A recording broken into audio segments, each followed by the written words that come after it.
Hello. Hello. Good morning. Hello. Hello. Hello. Good morning. Hello. Hello. Hello. We know that also the enlargement policy will be discussed today, so about that.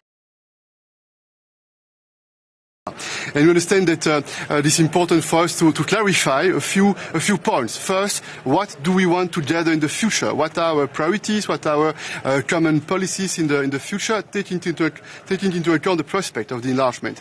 Point two, how do we decide together? And point three, how do we pay for our priorities and for our common initiatives in the future? Important debate. Enlargement means that the candidate countries, they have reforms to implement. They know what they need to do. And on our side, on the EU side, we need to get prepared. And this is the first time for many years that we have such a high-level debate on such a fundamental topic, on such a fundamental question. Mr. President, can a document between Azerbaijan and Armenia be effective without Azerbaijan's participation? And also, the declaration yesterday, it mentioned the right of Armenians who left Karabakh to return home. Does this right also encompass the rights of hundreds of thousands of Azerbaijanis who were forced to leave Armenia many years ago? We had a very good debate yesterday with Nicole Pashinyan together with Olaf Scholz and Emmanuel Macron. We issued a very clear communiqué, and a point is extremely important. I have decided to invite both leaders by end of October in Brussels, and both leaders agreed to come by end of October in Brussels for this meeting. And we will work very hard to make progress in the field of the normalization between Azerbaijan and Armenia, because I repeat again that the EU has no hidden agenda, that we want to work for a South Caucasus that prosperous, that's stable, that's predictable. This is our common goal, and we will do everything using all the European tools to encourage both leaders to make an agreement. And I mentioned yesterday what are the three fundamental principles to make an agreement, and especially the fact that it must take into account the mutual recognition of both sovereignties and territorial integrities. One last one. Countries for the European perspective, they have to prepare, but European Union itself is ready for enlargement. If we open this debate, it's because we know and we understand that we need to get prepared. And the three questions I've mentioned, in my opinion, are the framework for this political need to get prepared. And the three questions I've mentioned, in my opinion, are the framework for this political, democratic debate. And it's healthy from a political point of view that the leaders, with the strong legitimacy of each of the 27 European leaders, start this conversation in order to try to converge, in order to try to identify what we should do in the short term, but also in the mid-term to make progress. And again, this is a starting point. You know that the purpose is to have some orientations under the Belgian presidency around the summer next year. Thank you. The German and the Western.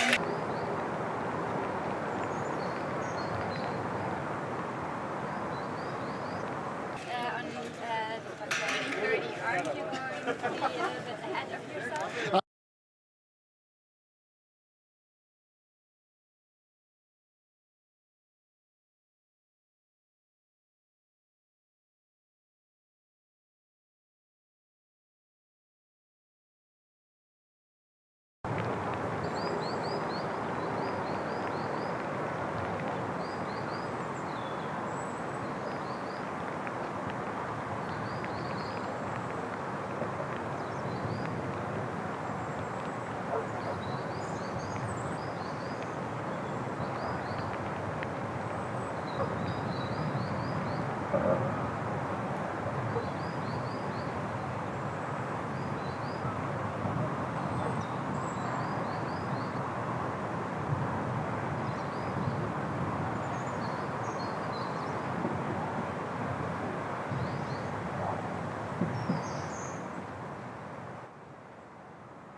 s'il y a une question. Normalement.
They will tell you which one, which point, which one of the points.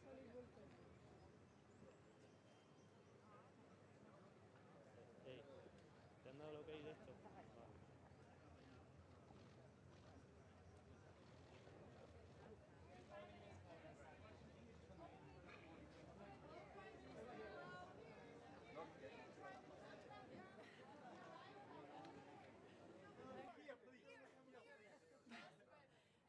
Yes, good morning.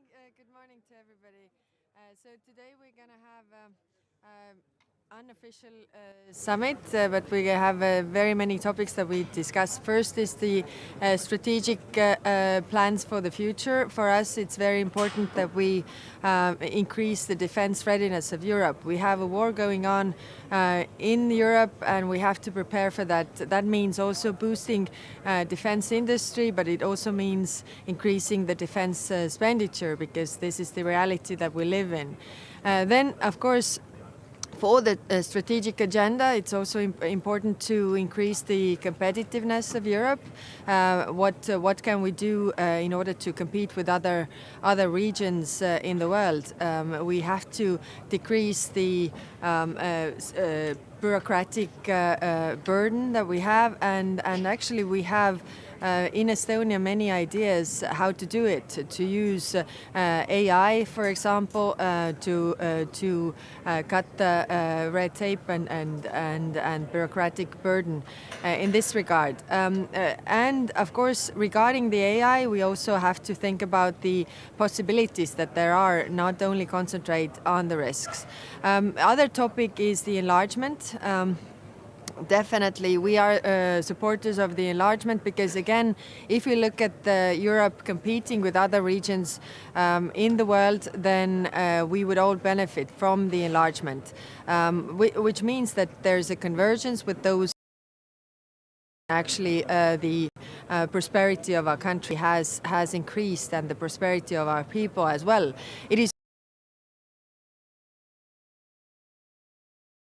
also in the interest of Europe that those countries make the reforms, rule of law, democracy, getting rid of corruption, which is also for the whole economy a better way to do it. So we are supporters of enlargement, and we will discuss this. And of course, the last topic, but not least, is the migration pressure. Yesterday I had long discussions with our colleagues from the south, describing the situation, and we definitely have to think what we can do about this, and have a strategic plan regarding also the migration and the agreements that we have with third countries. Thank you. Minister Khaled, would you mind coming over here? We have a question for you. Okay, I will come later. On migration, about the date, President Michel said that 2030 is a possible date of expansion. So what is your position? I think there are two sides.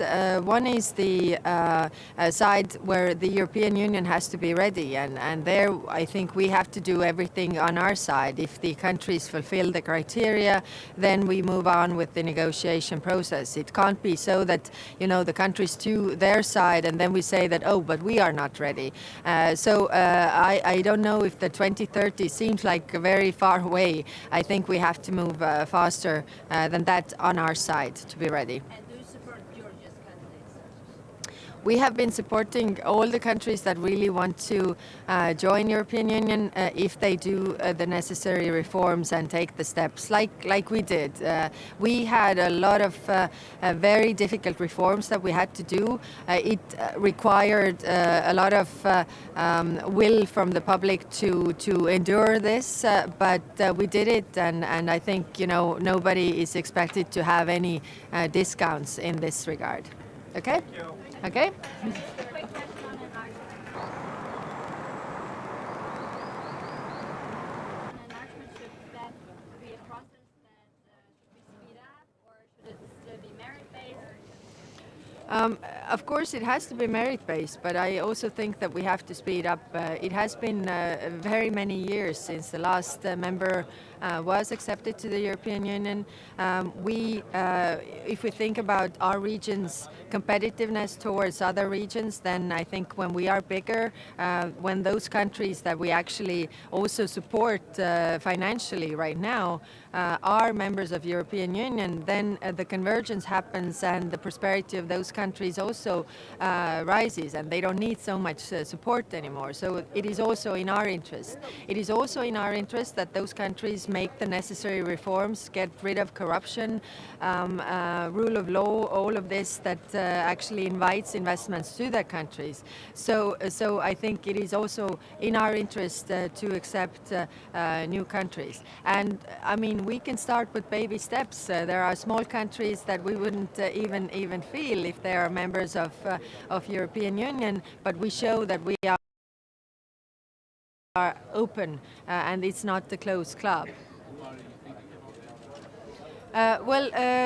Yesterday we had the European Political Community, a lot of countries that are aspiring to be members of European Union, I mean Montenegro. There are different countries who want to be members.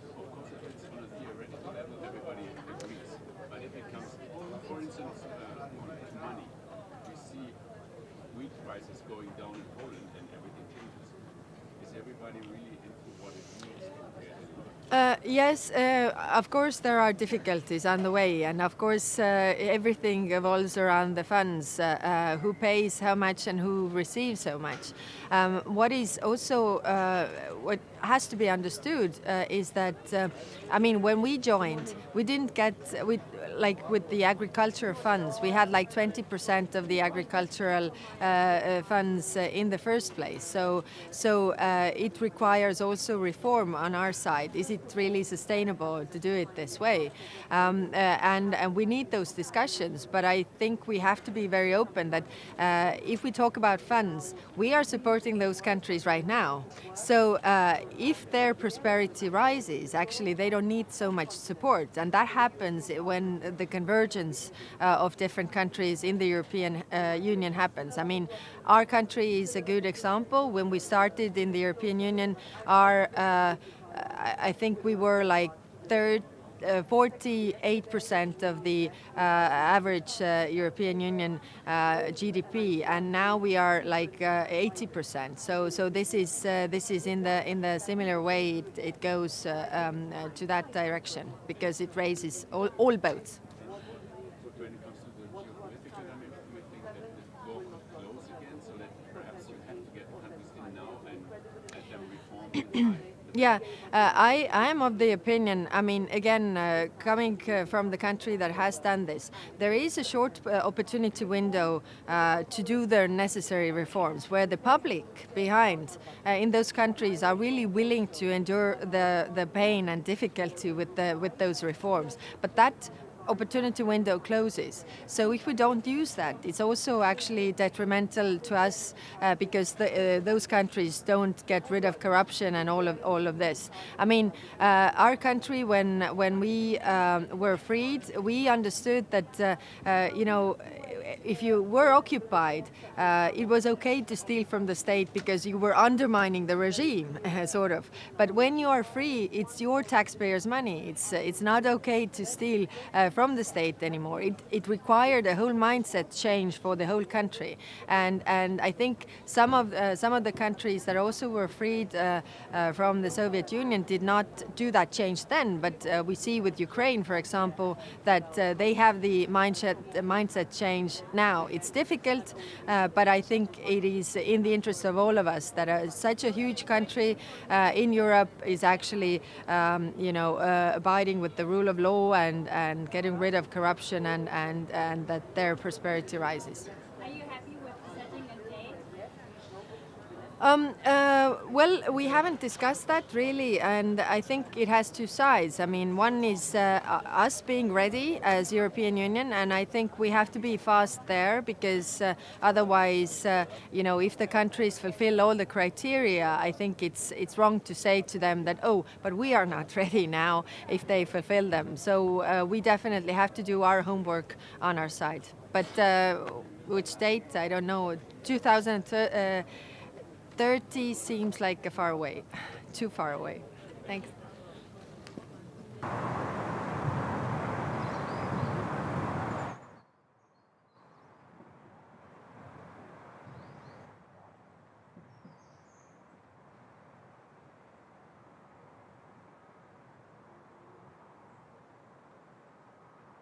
The most devoted supporter of your membership. It's totally unfair that you are not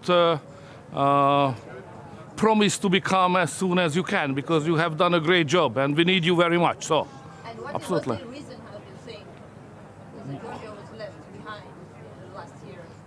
Selfish. The leaders are selfish.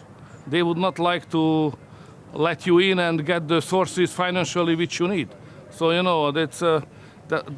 they call it fatigue, enlargement fatigue, which is totally unfair to your country. So we have to share what we have with you, because we need you anyway. You have a strategic position. Do you support in December candidate status and what you are going to No, for I'm a big promoter. Next week I'm in your country anyway. We have a common governmental meeting in Tbilisi. So the Hungarian government will be there. Yeah, absolutely, absolutely. All the ministers with me will be there. Mr. Prime Minister, what do you think about anti-Azerbaijan declaration by European Parliament and calls for sanctions against Azerbaijan? What do you think about that?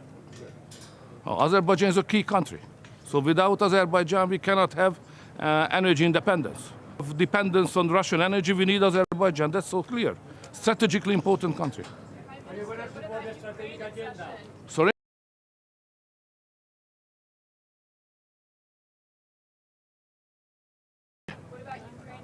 Many questions and doubts, so we have to discuss it seriously.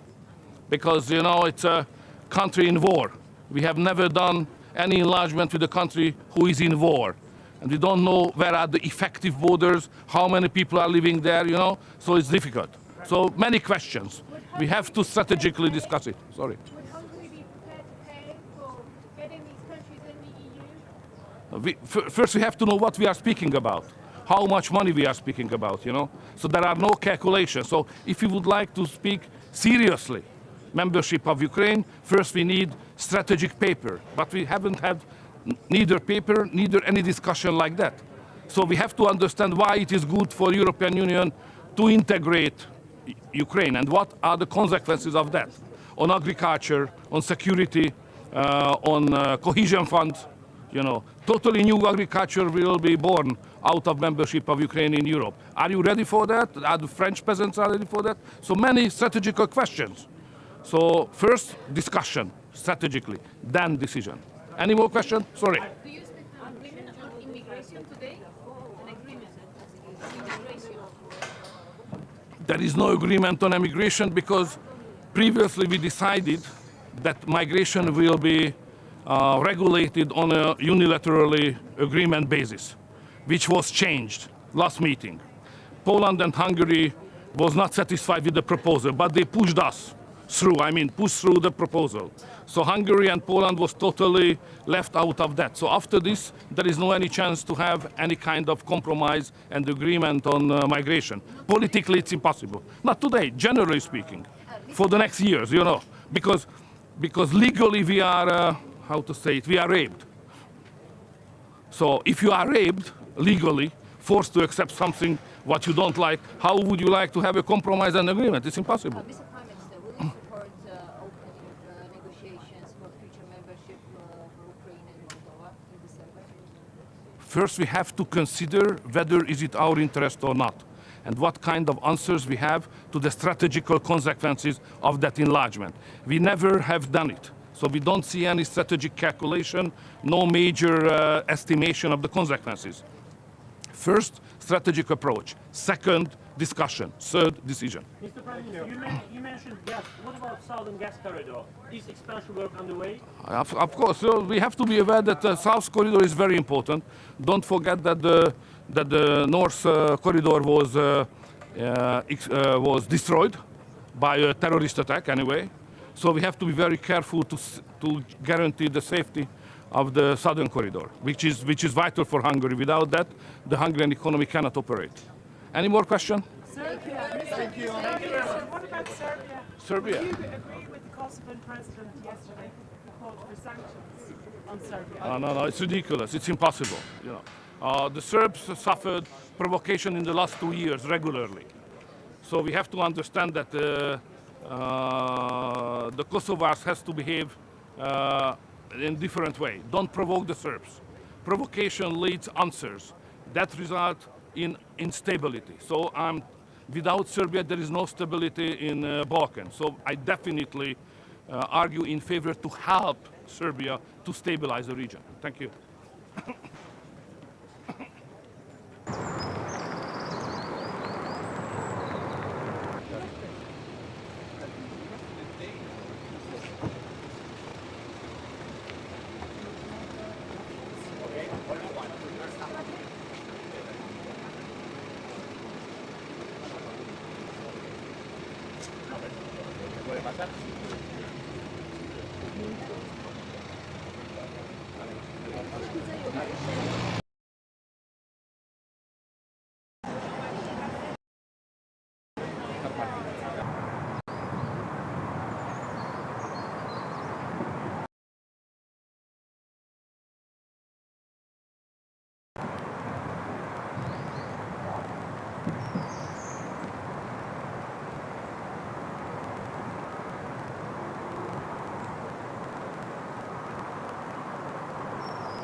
You make an object.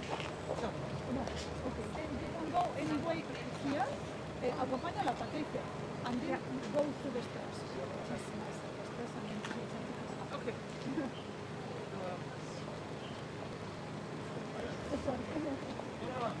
Hello.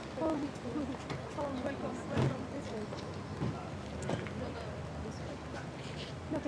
No, she's not going to. I'm not going to do. Please follow me.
Hola, ¿qué tal? Buenos días, ¿cómo están? Bien, bien.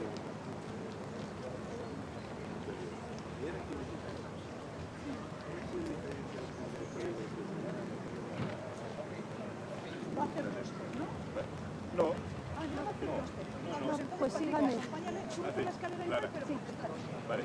sígale, por favor.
They tell you which one, and then you go for the passion.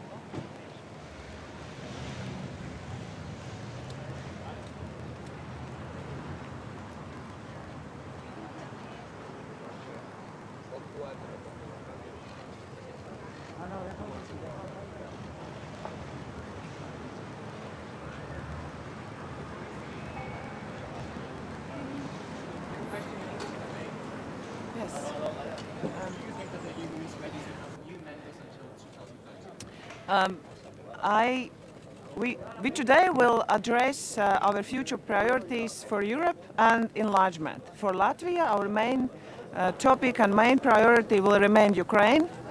We believe that we must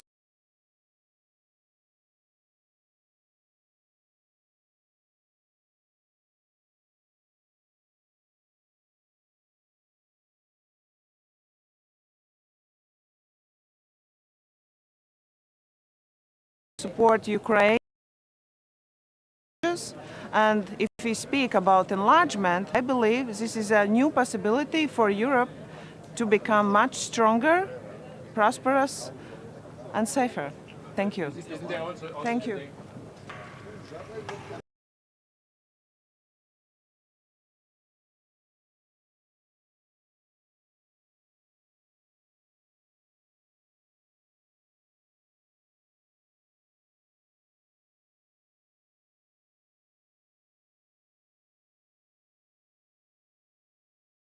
I see that other colleagues are still in the conference.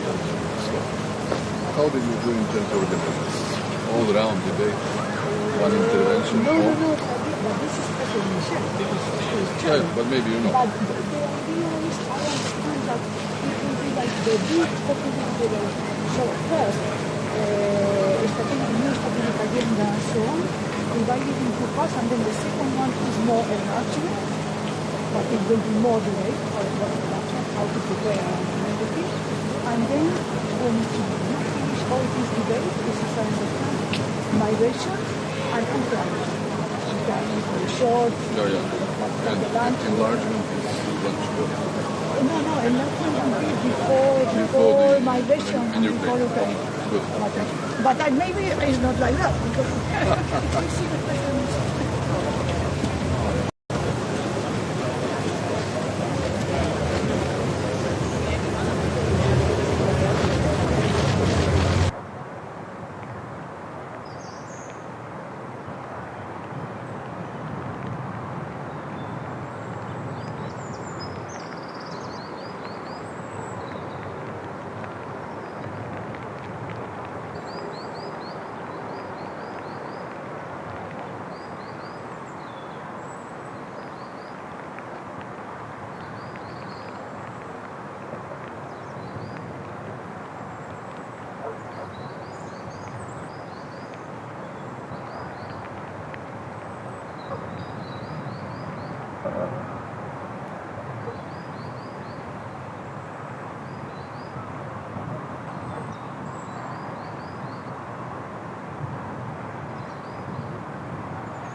follow you.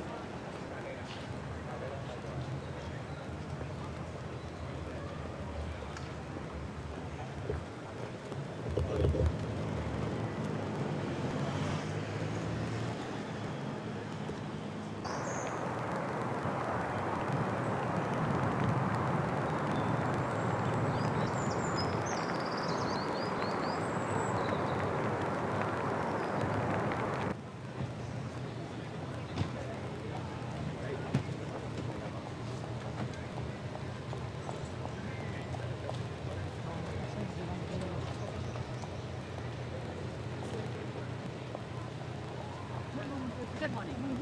So you go to Medvedev? Yes. Which, where do you take them? They'll tell me. Good. Yeah, yeah.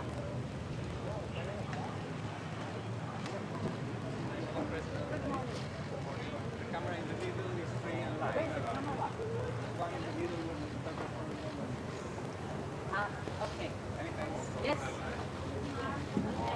I was asked to go to the camera in the middle. So what I'm going to do now. So good morning. Good morning. Today is the day of the European Council, and we will certainly first of all take stock of our strategic agenda, the strategic agenda since Versailles. And here mainly three topics. The first one is security and defense. Here the Commission will come forward in the next weeks with a defense industry strategy. Then the second topic will be a look at energy. We have moved mountains since Versailles. What energy security is concerned, it's amazing to see how we got rid of our dependency on Russian fossil fuels, but also the huge leap forward in the investment in renewable energies. And the third element will certainly be the resilience of supply chains. Here too, a lot has happened. The buzzwords are CHIPS Act or the Critical Raw Materials Act. This is taking stock of the Versailles agenda. Then, of course, there are other issues we will look at. For example, enlargement. Here, all of us, we have homework to do. Of course, the candidate countries have to do homework to access the European Union, but we as a European Union have also to do homework insofar the Commission will work on different policy reviews in different fields so that we can make sure that we are ready also for enlargement. And finally, migration. In migration, first of all, 2 days ago, we had a big success with the agreement in Council for the crisis management, because this was an important piece of the puzzle, the whole puzzle of the Migration and Asylum Act. So now the probability is very high, and I'm confident that we will bring it over the finish line. But there's also the operational work, very strong. The short term, this is the work on the 10-point plan from Lampedusa. And the mid-term work, this is, for example, agreements like we have it with Tunisia. And here is important that we also look at the structural improvements, comprehensive partnership with the countries of transit or of origin, investment in these countries, and also the establishment of legal pathways and humanitarian corridors. The better we are with legal pathways and humanitarian corridors, the stricter we can be and have to be with the return of those who are not eligible for asylum. Because one thing must also be very clear, we have our international obligations, we will fulfill them, we've done that in the past, we do this now, but we as Europeans will decide who comes to Europe and under what circumstances, and not the smugglers and traffickers. Madam President, yesterday you met with Georgian Prime Minister as we're waiting for Commission and decision and recommendation for European Council. What will be your main message today for Georgian people? Yes, we have taken stock of the progress in Georgia. Lots has been done. A lot is still to do. So the main message is take the opportunity now, give it a push forward, and be very clear in the reform process and the policies that we have agreed. And Madam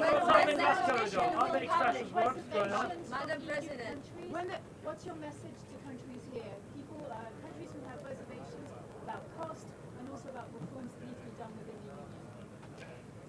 I did not get the first part of your question because everybody was. Countries have reservations about enlargement. We're hearing worries about cost, but also about the reforms that are needed to make the union more. We have a long history of enlargement, and yes, I understand that those who join the European Union have to be ready to join. But the experience of enlargement in the European Union was that it was always to a tremendous benefit for both sides. Not only the accessing countries benefited enormously, the living standard was rising rapidly, but also, of course, the European Union benefited enormously from accession. Our biggest strength is our single market. The enlargement of the single market is always a huge added value for all of us. Madam President, what about Southern Macedonia?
Guten Morgen.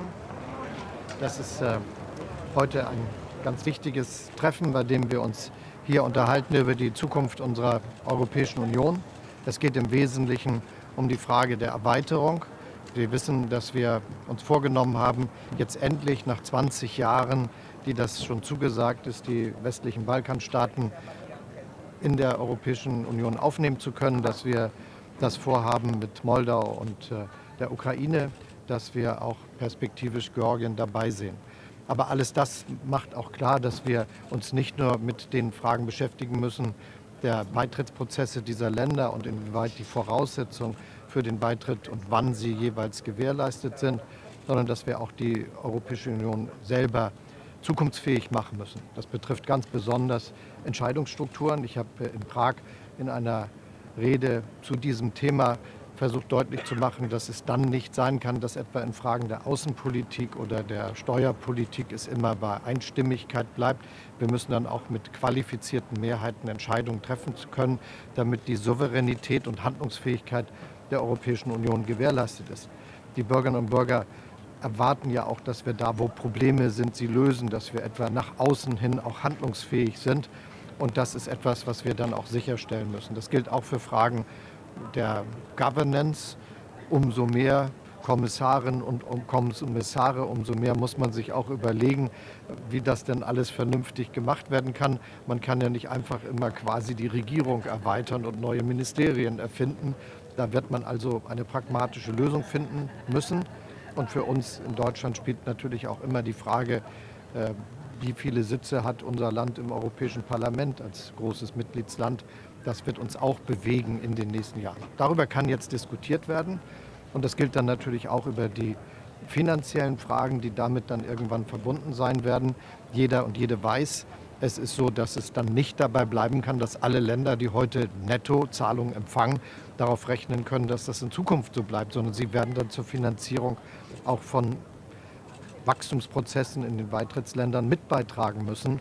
Auch das muss ja gemeinsam vorangebracht werden. Also aus meiner Sicht ist das hier ein guter Ort, um diese Fragen, die für die Zukunft Europas von großer Wichtigkeit sind, einmal ohne den Druck einer Entscheidung diskutieren zu können, damit wir die richtigen Grundlagen für das haben, was wir uns für die Zukunft vorgenommen haben. Sind Sie bereit, dazu, diese Dinge auch anzuschieben, indem Sie Druck machen? Weil im Prinzip stimmen ja viele zu, aber jeder Einzelne will halt seinen Punkt nicht abgeben, sei es die Agrarsubvention, sei es das Vetorecht. Da muss ja irgendwann auch ein Streit kommen, der das am Ende durchbringt. Ich bin froh, dass wir so früh diskutieren, weil ja ganz offensichtlich ist, dass da viele Fragen auch nicht ganz einfach zu einem gemeinsamen Ergebnis gebracht werden können. Das ist nicht weiter schlimm. Wir sind alles erwachsene Leute. Da muss man Probleme auch diskutieren und auflösen können. Aber das muss jetzt diskutiert werden. Und das war auch der Grund, warum ich sehr weitreichende Aussagen gemacht habe, sowohl in Prag, wo ich die Gelegenheit hatte, eine europapolitische Rede zu halten, die ganz bewusst auf das gezielt hat, was wir heute hier beraten. Und ich bin ganz froh, dass in dann doch so relativ kurzer Zeit daraus ein Diskussionsprozess entstanden ist, der in ganz Europa stattfindet, rechtzeitig, weil das ja nicht nächstes Jahr ansteht und übernächstes Jahr, aber doch bald. Und deshalb darf man nicht immer die Dinge vor sich herschieben, weil die so kompliziert sind, wie ja eben auch geschildert worden ist. Und das Gleiche gilt für das, was ich dem Europäischen Parlament bei meinem Redebeitrag habe darlegen können. Wir müssen schon genau gucken, wie können wir dafür Sorge tragen, dass unser Europa souverän ist, dass es seinen Platz hat in der Welt und die Probleme, die die Bürgerinnen und Bürger haben und wo sie erwarten, dass Europa die Antwort finden muss, auch Europa die Antwort findet. Schönen Dank. Schönen Dank. Ich muss jetzt arbeiten. Mr. Chancellor, why didn't Germany want...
Edina pot, kako urejati, kako učinkovito upravljati z migracijami, legalizacija.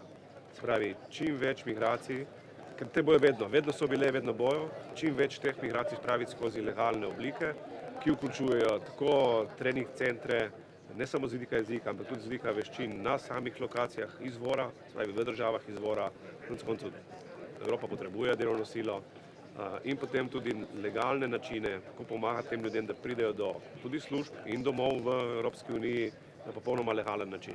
In to na način, da se prvič izognemo kriminalnim združbam in drugič, da ljudje, ko pridejo, dobijo čim prej dejansko delo, ki jim tudi ustreza. Hvala lepa. Hvala lepa. Hvala.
Reforms as Prime Minister, if he becomes Prime Minister, that's really going to be a matter for them.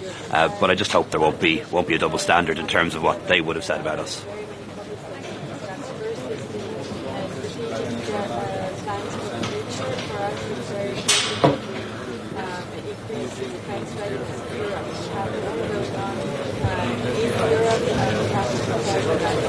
No, I'm very ambitious about enlargement. I think some countries, particularly some of the countries in the Balkans, have been asked to wait too long. I think we should speed it up. But I also think we need to be honest and realistic with people about how long it takes.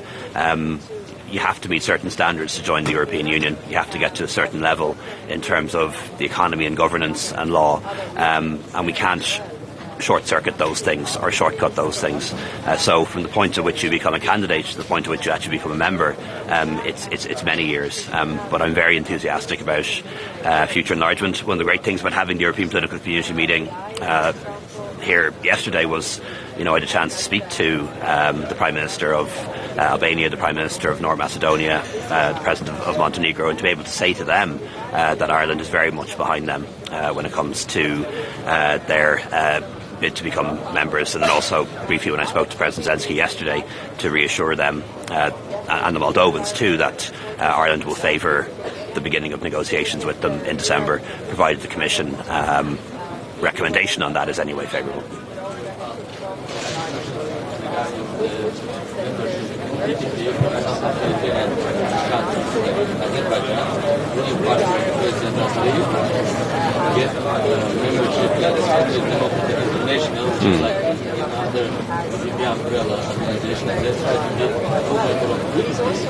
What do you think? It's really possible that generally it's fair to accept their membership in such kind of power. Yeah, I'd have to double check on that. I don't think Aliyev's party is in the EPP. I've certainly never met him in EPP. CDI. they try to get Yeah. like membership in CPI. They have Okay. negotiated with ZPP.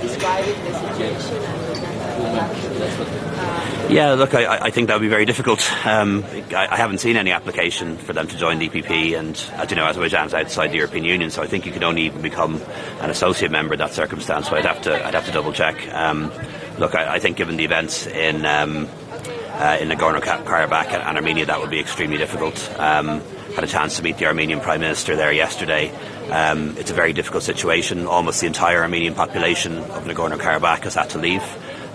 That's very distressing, I think, and Armenia is now dealing with the very big refugee crisis. And one thing I think we need to stand over as EU is that the territorial borders of Armenia must be respected. Those are the borders that have been in place and internationally recognised since the end of the USSR, and I think they have to be respected. Okay, thanks so much, everybody. Thank you. Oui. Faut que je retrouve mon groupe. I mean, this is about the thing. Okay, c'est mes restaurants.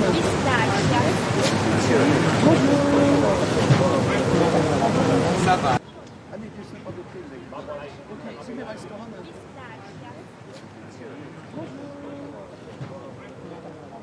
Ça va.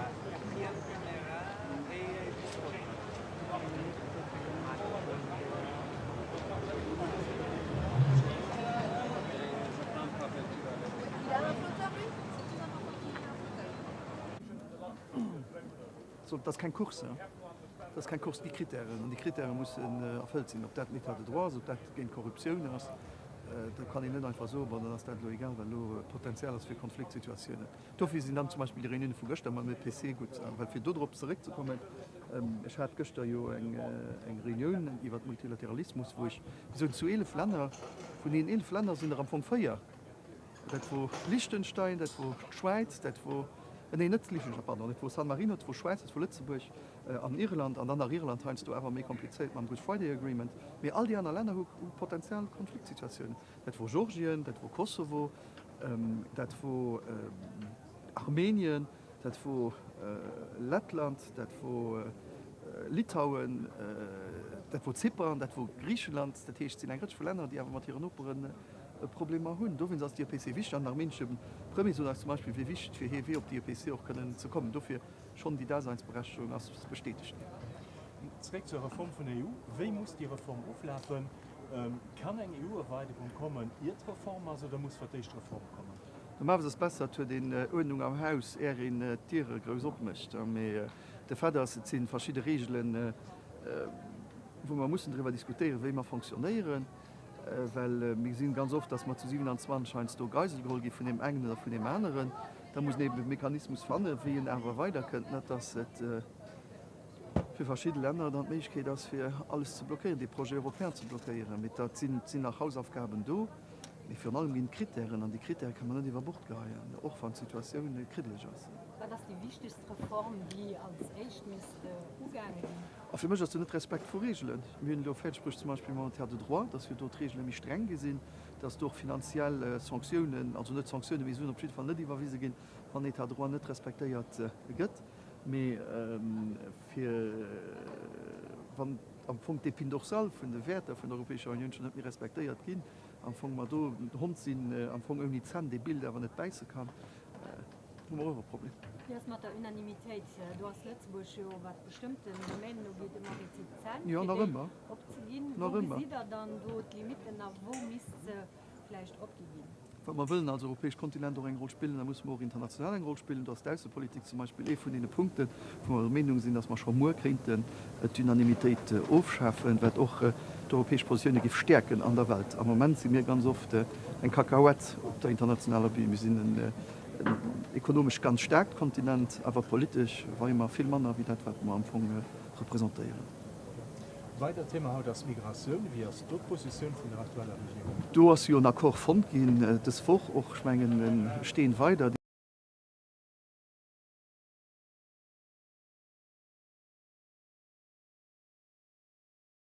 Zu Brüssel, das war ein Akkord von gehen, das war schon nicht garantiert. Da muss man gucken, ich weiß, dass verschiedene Länder ganz zäh sind, die Frau Solidarität kann les arrange. Und dann da nicht eine Geometrie variable. Und dafür brauchen wir auch einen permanenten Mechanismus. Mit dem Akkord respektiert die Menschenrechte.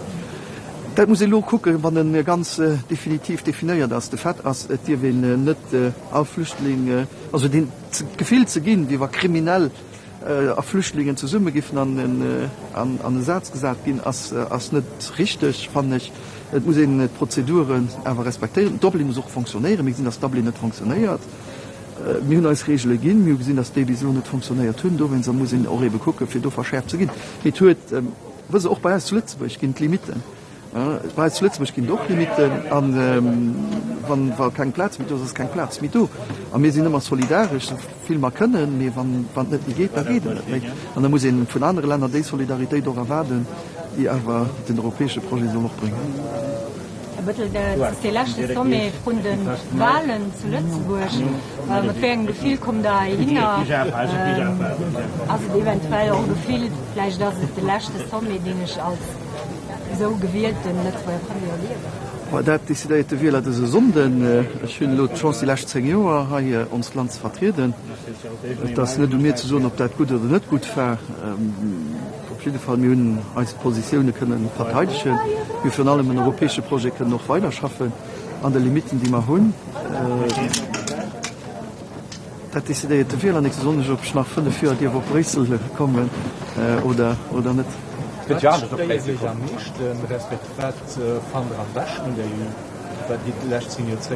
Die Friedensprojekt aber an intern. Da man gucken zwischen den 27 rund überall Konflikte überall. Armenien sitzen halb CPR in der Europäischen Union, Kosovo Serbien sitzen am CPR in der Europäischen Union. Und die Europäische Union haben fertig seit dem Zweiten Weltkrieg aber ändert in den Ländern, an denen es mal einfach als regelmäßig gesehen hat, es abgebaut hat, Frieden zu tun. Am Anfang aus Europa für allem ein Friedensprojekt. Das ist schwer, weil direkt rundherum, also in einer Konfliktsituation, dann schaffen, dass man den Friedensprojekt aber immer hochhalten, an den Woche, an dem wir diskutieren, für immer auch Werte hochhalten. Und als Premier kann er auch als Außenminister. Aber das ist nach immer der Wähler. Der Wähler decidiert, was meine Rolle als für die nächsten 5 Jahre. Ich will probieren, mein Bestes zu machen. Wo kein einfach Jahr und wo noch kein einfach Jahr für ich. Mit die letzten 5 Jahre, wo Covid hat, wo eine Energiekrise hat, wo eine Inflationsjahren. Ich will probieren, mein Bestes zu gehen.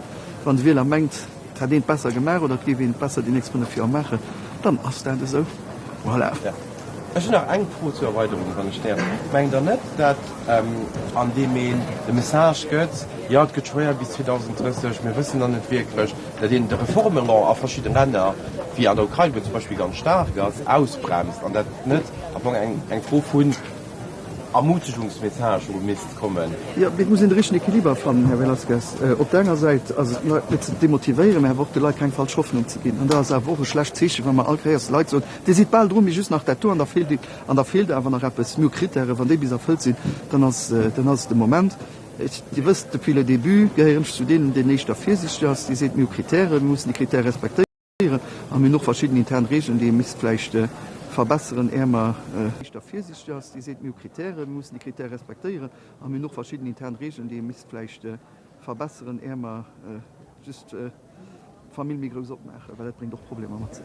Aber wie realistisch ist das, dass man Dynamität geschwind aufschaffen an der Außenpolitik, weil gegen Sinn machen mehr. Ja, im Moment das ist ganz schwer, und im Moment ist für allem für mich wichtig, dass man fertig bringen, die Änderungen zu machen, wo man keine Treaties-Änderungen brauchen. Weil du weißt ganz genau, wenn man eine Treaties-Änderung braucht, da braucht man eine Unanimität. Da sind verschiedene Länder, werden Referendum noch organisiert gehen, und auch verschiedene Länder werden express alles blockieren. Da wenn sie mal auf den Tisch stehen, alles, was man können machen, ohne Treaties zu ändern, ich meine, dass man da schon einen dicken Schritt noch viel gemacht hat. Voilà, ihr schönen. Gesehen wir Reis gegen halber Rang? Okay. Ist das gut? Ja, ja. Ich weiß nämlich nicht, ob der halber geliefert? Halber 2 geht durch. Ja, wir müssen just gucken, wo Sie sind nicht flexibel. Hi, sorry für gestern, ich sind du fortgegangen. Nee, ich bin heute da noch. Komm mal zurück. Okay. Okay. Nee. Alors, bienvenue. Ça va, ça va. Et vous, tout préparé? Très bien. On espère avoir un bon conseil. Vous allez, vous n'inquiétez pas. Alors, vous allez pas ici, s'il vous plaît.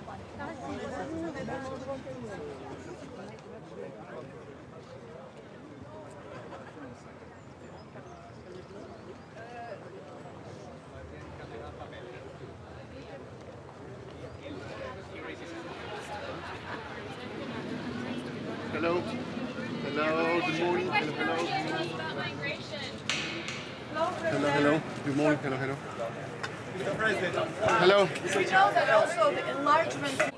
With setting a date for enlargement on 2030, aren't you going to be a little bit ahead of yourself? I think it's very important to set a date under my own responsibility, not more than that, but I can observe that more and more actors are supporting the idea that a date is useful. Useful why? Because this is an encouragement to work very hard on both sides. Without a date, there is a temptation to procrastinate, what we did a lot the last 20 years regarding the Western Balkans, for instance, and I have the impression that what's important today, this is not really the date. What's important today is the fact that we start in-depth talks among the member states, the leaders, with the strong legitimacy of the leaders, on what we need to do to get ready. And there are three questions. This is, in my opinion, the framework for this strategic agenda debate. What do we want to do together? What are the priorities? What are the policies? Point one. How do we pay? Difficult question when we are talking about money. This is always complex and difficult. And it's a starting point today. We will not decide today. We will start those efforts to converge from a political point of view. And finally, how do we decide together, to make sure that we are ready and able to act or to react when needed. This is the framework for, I hope, a good debate that will take place today. And under the Belgian presidency, we will work further. And the goal is to have some concrete principles, orientation for the future around the summer next year. Finnish Prime Minister just earlier said that enlargement is a geopolitical necessity. Is this element getting stronger compared to the traditional criteria? Look, let's be frank. The recent years, we have observed a certain form of serious difficulties, even to address the topic, even to discuss the topic at the level of the leaders. And we have understood with this war launched by Russia against Ukraine, it's not possible anymore to procrastinate. This is possible anymore to turn blind eyes. We need to address, to tackle this question. It doesn't mean that this is easy, because across the European Union there are different opinions, sensitivities, and this is the European democracy.